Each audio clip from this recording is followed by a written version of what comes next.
Dave, obviously progression on Tuesday in the League Cup and then onto the league again, but you must have been pleased with how the players handled the penalties on Tuesday. Yeah, it doesn't come around very often. I was more delighted with the performance again. I think we've got a real strong structure to us at the moment, so I was always confident in the clean sheet. We had some good chances second half, and then the big part of the penalties was young lads, teenagers stepping up to the plate, 3 teenagers taking them, 1 teenager in goal. And it'll stand them in good stead going forward in the future, because that's character building, things like that. Yeah, the competition's not a big one, but still takes a lot to go and take a penalty in front of people. Yeah, and you picked up a couple of injuries, unfortunate suspensions, didn't you? I mean, obviously Jack Dyke's going to be suspended, but just give us some news on Harry Benz. Harry, the initial assessment was around a month. He's got problems with his ankle, a past history with his ankle, so he's done the same ankle. Unfortunately, we will miss him definitely 2 to 3 weeks, possibly a month.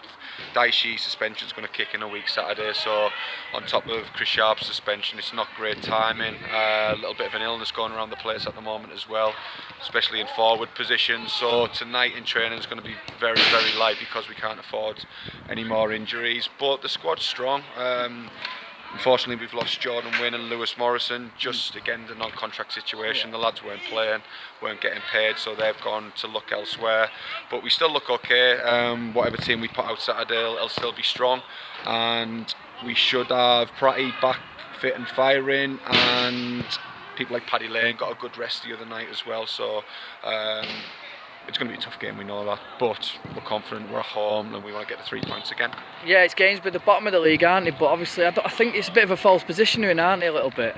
The season's been very stop-start in terms of the cups and a new manager coming in. The players they've got have got a lot of ability.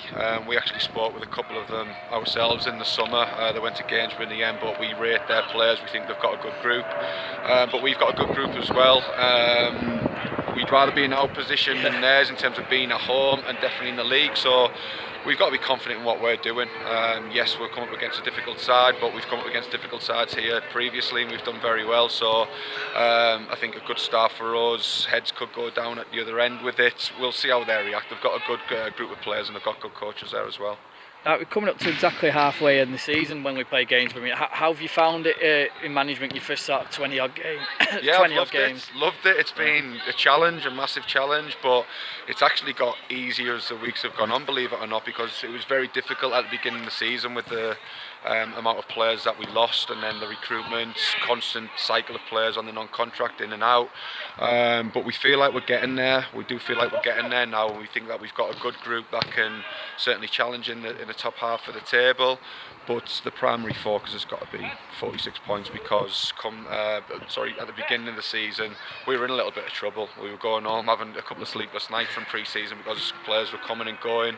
But now we feel like we're in a healthy position points-wise, healthy position in the league, and why not try and kick on now?